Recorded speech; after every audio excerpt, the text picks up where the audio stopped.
12 November 2024 তারিখ থেকে voter তালিকার বিশেষ সংক্ষিপ্ত সংশোধন কর্মসূচি 2025 শুরু হয়েছে এবং এই কর্মসূচিতে আপনি নতুন ভোটার কার্ড বানাতে পারবেন।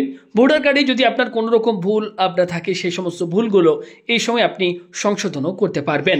12 নভেম্বর মঙ্গলবার 2024 তারিখ থেকে এই সংশোধন কর্মসূচি শুরু হয়েছে এবং চলবে 12 ডিসেম্বর বৃহস্পতিবার 2024 তারিখ পর্যন্ত, অর্থাৎ এক মাস ধরে চলবে এই কর্মসূচি। তো আজকের এই ভিডিওতে আমি আপনাদেরকে দেখাবো আপনাদের ভোটার কার্ডে যদি কোনো রকম ভুল আপনার থাকে, নাম, জন্ম তারিখ, ঠিকানা, যে কোনো ভুল আপনি অনলাইনে কিভাবে সংশোধন করবেন। অনলাইন আবেদন করার সময় কোন কোন ডকুমেন্টের প্রয়োজন হবে, ডকুমেন্টগুলি কিভাবে আপনারা স্ক্যান করে আপলোড করবেন, তো পুরো লাইভ আপনাদেরকে ফর্মটি ফিল আপ করে আমি আপনাদেরকে দেখাবো। তো যারা এই মুহূর্তে ভিডিওটি দেখছেন প্রত্যেকের কাছে করবো একটি রিকোয়েস্ট, প্রত্যেকে ভিডিওতে একটি লাইক করুন, ভিডিওটি প্রচুর পরিমাণে শেয়ার করে দিন প্রয়োজনীয়দের সাথে। আর চ্যানেলও নতুন হলে চ্যানেলটিকে সাবস্ক্রাইব করে আমাদের সাথে জুড়ে যান পরবর্তী প্রত্যেকটি আপডেট সবার প্রথম পাওয়ার জন্য।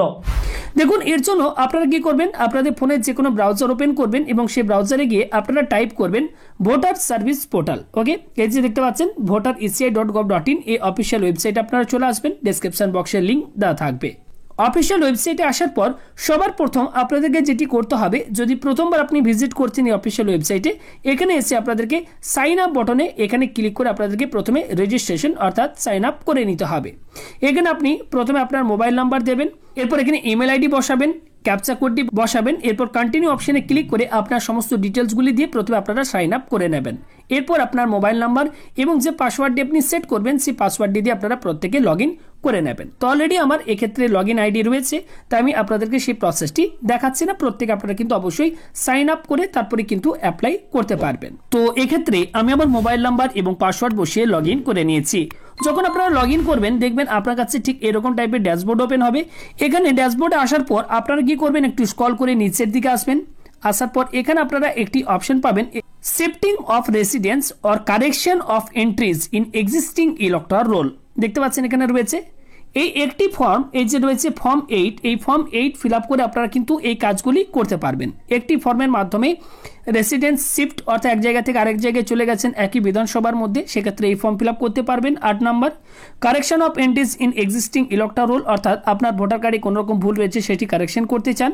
এছাড়া আপনার পুরনো ভোটার কার্ডের বদলে আপনি নতুন এপিক অর্থাৎ ভোটার কার্ড আপনি অর্ডার করতে চান, সেক্ষেত্রে আপনার রিপ্লেসমেন্ট এপিকের জন্য এক্ষেত্রে এই ফর্মটি ফিল আপ করতে পারবেন। ওকে, তো এক্ষেত্রে ফর্ম 8 এটিকে আমি চলুন আপনাদেরকে ফিল আপ করে দেখিয়ে দিই। জাস্ট এখানে ফিল ফর্ম 8 এখানে আপনারা একবার ক্লিক করবেন।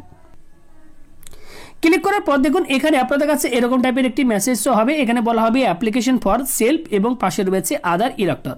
যদি এখানে সেলফের অপশনটি আপনার কাছে এনেবল অর্থাৎ ক্লিক করা না যায়, তাহলে এখানে আপনারা আদার অপশনটির উপর ক্লিক করবেন। তো সেলফ অপশনে ক্লিক করার সাথে সাথে দেখুন এখানে আমার ভোটার কার্ডের যে নাম্বার সেটা এখানে শো হচ্ছে। এখানে আমি সাবমিট বটনে ক্লিক করে দিলাম। তো এই যে ভোটার কার্ড নাম্বারটি শো হচ্ছে, এই ভোটার কার্ডে কোন ব্যক্তির নাম এখানে শো হচ্ছে দেখতে পাচ্ছেন, ব্যক্তির নাম দেখাচ্ছে, রিলেটিভ নেম, ওকে, রিলেটিভ সার নেম, এগুলি দেখতে পাচ্ছেন। তো এখানে আমি কি করব, নিচে এখানে এই ওকে বাটনটির উপর আমি ক্লিক করে দেবো। ক্লিক করার পর এবার দেখুন এখানে আপনাকে পার্ট নাম্বার দেখাচ্ছে, সিরিয়াল নাম্বার দেখাচ্ছে। এবার এখানে বলা হচ্ছে যে আপনি কি করতে চাইছেন, application for shifting of residence, shift করেছেন এক জায়গা থেকে আরেক জায়গায় তার জন্য ফর্ম ফিল আপ করতে চান নাকি কারেকশনের জন্য করতে চান, সেগুলি দেখুন এখানে দেওয়া রয়েছে। তো যদি আপনার ভোটার কার্ডে কোনো রকম ভুল থাকে এবং আপনি সেটি কারেকশন করতে চান, তো সেক্ষেত্রে আপনারা এই কারেকশন অপশনটির উপর আপনারা ক্লিক করবেন। এই 2 নম্বর অপশনটিকে আপনারা সিলেক্ট করে নেবেন, দেন ওকে বাটনটির উপর ক্লিক করবেন। তো এখানে দেখুন প্রথমে রয়েছে to electoral registration officer, state দেখাচ্ছে, ডিস্ট্রিক্ট দেখাচ্ছে, ওকে, অ্যাসেম্বলি কনস্টিটিউয়েন্সি নামটি দেখতে পাচ্ছেন। এরপর নিচের দিকে আসবেন, এখানে নেক্সট বাটনটির উপর ক্লিক করবেন। এখানে দেখুন নেম অফ দ্য অ্যাপ্লিকেন্টের নাম দেখাচ্ছে, এপিক নাম্বার দেখাচ্ছে, আধার নাম্বার, এবং এখানে দেখুন বলা হচ্ছে I am not able to furnish my Aadhaar number. যদি আধার কার্ড না থাকে তাহলে এখানে ক্লিক করবেন, যদি আধার কার্ড থাকে তাহলে আধার নাম্বার এখানে ক্লিক করবেন। এরপর এই বক্সে আপনারা আধার নাম্বারটি এই বক্সে বসিয়ে দেবেন।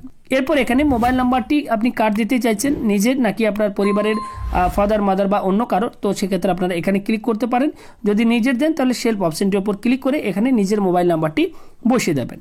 এরপর ইমেল আইডি যদি থাকে তাহলে সেলফ বা ফাদার মাদার যারা আপনি দিতে চাইছেন তো সেই অপশনের উপর ক্লিক করবেন, না থাকলে এটাকে ছেড়ে দিতে পারেন। এরপর এগুলো সব কিছু ফিল করার পর নিচে এখানে আপনারা এই নেক্সট বাটনটির উপর ক্লিক করে আগিয়ে যাবেন। এখানে দেখুন বলা হচ্ছে please correct my following details in electoral roll, maximum 4 entries or particular can be corrected। অর্থাৎ আপনি একসাথে যে কোনো 4টি ভুল সংশোধন করতে পারবেন, এর বেশি আপনি কিন্তু সংশোধন একবারে করতে পারবেন না। যদি আপনি নামে ভুল রয়েছে, আপনি নাম কারেকশন করতে চান, তাহলে এখানে টিক মার্ক দেবেন। যদি আপনার ডেট অফ বার্থে ভুল আছে, তাহলে এখানে টিক মার্ক দেবেন। এবার এখানে যদি অ্যাড্রেসে আপনি কারেকশন করতে চাইছেন, ওকে, আপনি এক পাড়ায় ছিলেন আর এক পাড়ায় চলে গেছেন, সেক্ষেত্রে এখানে অ্যাড্রেসটি কারেকশন করতে চাইলে এখানে ক্লিক করবেন, এবং মোবাইল নাম্বার চেঞ্জ করতে চাইলে মোবাইল নাম্বার, এবং ফটো চেঞ্জ করতে চাইলে ফটোর উপর ক্লিক করবেন। এইভাবে টোটাল যে কোনো 4টি কারেকশন আপনারা একসাথে করতে পারবেন, 4টির বেশি একসাথে কিন্তু কারেকশন হবে না। তো এখানে দেখুন, যেমন আমি নেম, ডেট অফ বার্থ এবং মোবাইল নাম্বার এই 3টিকে আমি সিলেক্ট করেছি। তো নামে যেহেতু আমি সিলেক্ট করেছি, এখান থেকে সঠিক নাম কি হবে সেই সঠিক নামটা লিখবেন। সঙ্গে সঙ্গে দেখবেন এখানে বাংলাতে চলে আসবে নিচে।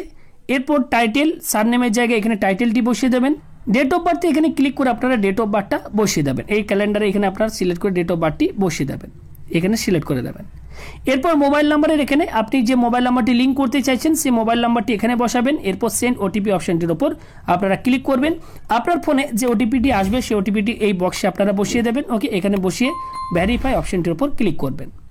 এরপর এখানে আপনি সাপোর্টিং ডকুমেন্ট আপনাকে কি দিতে হবে, দেখুন type of supporting document name. যদি নেমে কোনো রকম ভুল থাকে, টাইটেল চেঞ্জ করতে চান, সেক্ষেত্রে সিলেক্ট ডকুমেন্টে ক্লিক করে এখানে যে সমস্ত ডকুমেন্টগুলির নাম এখানে দেখতে পাচ্ছেন, এর মধ্যে থেকে যে কোনো একটি ডকুমেন্ট আপনাকে কিন্তু এখানে দিতে হবে, এবং সেটিকে আপনারা অবশ্যই এখানে জেপিজি বা পিডিএফ ফরম্যাট বা পিএনজি ফরম্যাট 2 MB মধ্যে আপনারা সেটিকে স্ক্যান করে এখানে আপলোড করে দেবেন।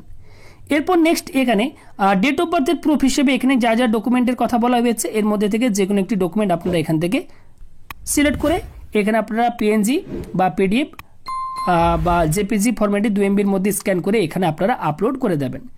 ঠিক এগুলি করার পর আপনারা নেক্সট বাটনটির উপর ক্লিক করবেন। নিচের দিকে চলে আসবেন, এখানে ডেট শো হবে, এখানে প্লেসের নামটা লিখে দেবেন, আপনি যেখান থেকে অ্যাপ্লাই করছেন সেই জায়গার নামটা লিখে দেবেন। ওকে, এরপর এখানে নেক্সট বাটনে আপনারা ক্লিক করলে নিচের দিকে আসবেন, এখানে সাবমিশনের একটি অপশন দেখতে পাবেন, এখানে ক্যাপচা কোডটি বসাবেন। নিচে ক্যাপচা কোড বসানোর পর নিচে এখানে প্রিভিউ এন্ড সাবমিট বাটন দেখতে পাবেন, এখানে আপনারা প্রিভিউ বাটনের উপর ক্লিক করবেন।